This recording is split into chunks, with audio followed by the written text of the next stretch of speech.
The easy part of a story like this is actually the story, because it's all around you. The pictures are so dramatic, and the destruction is so biblical. It's not that hard once you get there.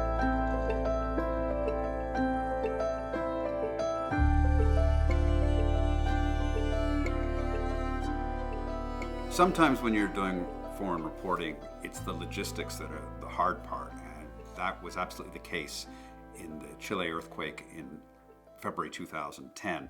The problem, of course, when an earthquake hits is that, are the airports open? How do you go? It took us 2 days to get there, and they booked me on a flight to Mexico City with the crew and producer. We get to Mexico City, and the connecting flight to Santiago was canceled. Then we were told if we could get to Bogota, Colombia, we could get on a military flight going in.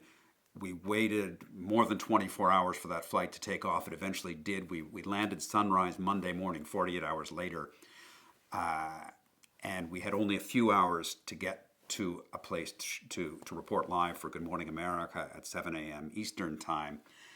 This picture really shows you what it's like reporting this kind of story.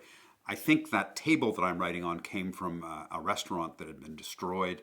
The owners were there, and I said, "Would you mind if I use that to work on?" There was nowhere to stay. There was nowhere for us to work. I think the power at that point was coming off the van. We were using the battery of the vehicle to power my computer and our transmission equipment.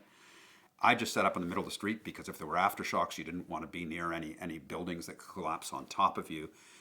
And you're surrounded by all this destruction, and the focus is trying to actually put the story together amidst all of these logistical problems. Finding food, finding a place to stay. What's extraordinary about an earthquake is that 3 minutes of tremor can do so much damage. More than 500 people were killed by that earthquake, and just seeing what it can do up close as an eyewitness, it's another reminder of just how powerful nature can be.